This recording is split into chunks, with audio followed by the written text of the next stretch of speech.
નમસ્કાર દર્શક મિત્રો, હું દક્ષા પ્રજાપતિ એમડીપી ગુજરાતી ન્યૂઝ ચેનલમાં આપનું સ્વાગત છે. તો નિહાળો આજના મુખ્ય સમાચાર. બનાસકાંઠા જિલ્લા કલેક્ટર શ્રી મિહિર પટેલની અધ્યક્ષતામાં જિલ્લા સંકલન અને ફરિયાદ સમિતિની બેઠક યોજાઈ. પ્રજાના વિવિધ પ્રશ્નોને તાકીને ઉકેલવા તથા વિવિધ વિકાસ કામો સત્વરે પૂર્ણ કરવા સૂચન કરતા જિલ્લા કલેક્ટર શ્રી આ બેઠકમાં જિલ્લા કલેક્ટર શ્રી દ્વારા મળેલ વિવિધ રજૂઆત બાબતે સંબંધિત અધિકારીશ્રીઓ પાસેથી રિવ્યુ લઈ કામની પ્રગતિનો અહેવાલ ચકાસ્યો હતો. તેમજ જરૂરી સૂચના અને માર્ગદર્શન આપ્યું હતું. રોડ, રસ્તા, પાણી, કેનાલ, સફાઈ, નેશનલ હાઈવે બાબતે આવેલ રજૂઆતો સંદર્ભે તમામ પ્રશ્નોના ઝડપી નિરાકરણ માટે જિલ્લા તાલુકાને ગ્રામ્ય કક્ષાએ સંબંધિત વિભાગ અને અધિકારીઓ સાથે સંકલન કરી ઝડપી પૂર્ણ કરવા જણાવ્યું હતું.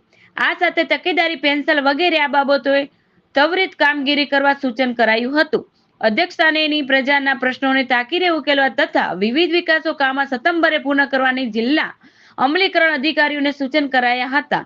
આ બેઠકમાં બનાસકાંઠા સાંસદ શ્રી ગેનીબેન ઠાકોર, પાટણ સાંસદ શ્રી ભરતસિંહ ડાભી, દિયોદર ધારાસભ્ય શ્રી કેસાજી ચૌહાણ, વાવ ધારાસભ્ય શ્રી સ્વરૂપજી ઠાકોર, પાલનપુર ધારાસભ્ય શ્રી અનિકેતભાઈ ઠાકોર, કાંકરેજ ધારાસભ્ય શ્રી અમૃતજી ઠાકોર, દાંતા ધારાસભ્ય શ્રી કાંતિભાઈ ખરાડી, ધાનેરા ધારાસભ્ય શ્રી માવજીભાઈ દેસાઈ દ્વારા લોકહિત અને જલકલ્યાણના પ્રશ્નો સંદર્ભે કરાયેલી કાર્યવાહી અંગે બેઠક સમીક્ષા કરાઈ હતી.